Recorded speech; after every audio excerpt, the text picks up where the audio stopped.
Hi everyone and welcome back to my channel. Today I'm going to be reviewing the movie 28 Years Later.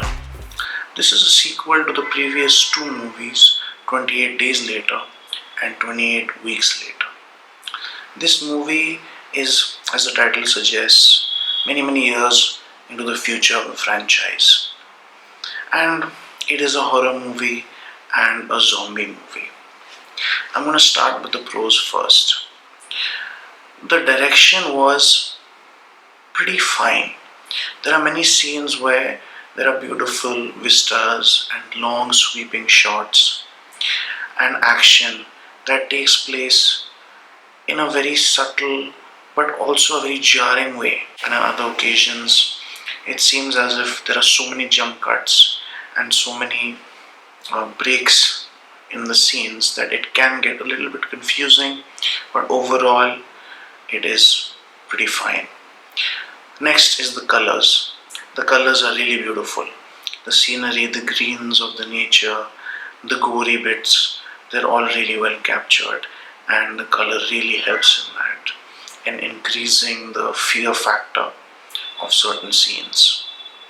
The acting is also well done. They were given a very competent script and they try to do the best that they can. Aaron Taylor Johnson is very good. He's able to really capture the angst and the mystery of his character, as well as the fact that he's a father and having to take care of his family and the repercussions of making mistakes. Now I'll move on to the cons. Some of the scenes, they can get very jarring. The action doesn't always land for me. Many times the camera is shaking too much, there are too many quick cuts, so I can't really appreciate the action taking place. The zombies themselves aren't the scariest. I mean, I know they tried to make it a little more in-depth and nuanced, and I think they took a little bit from the Last of Us game franchise and their various kinds of zombies. But in this world, it doesn't really do a very believable job for me.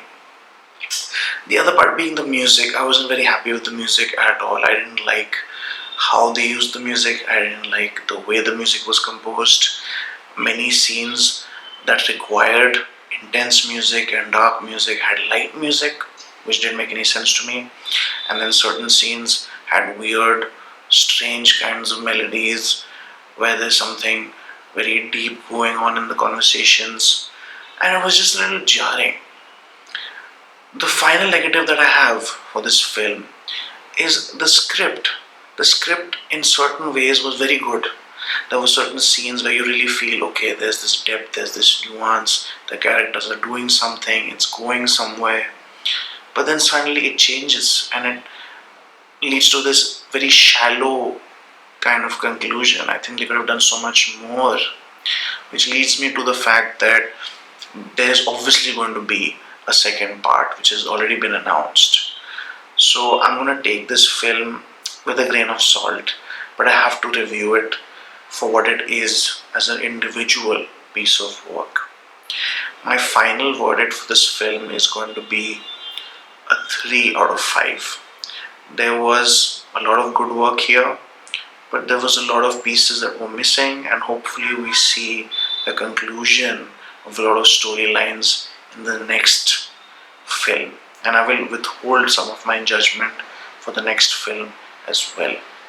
Thank you so much for watching. Please like and subscribe, and I'll see you all in the next one.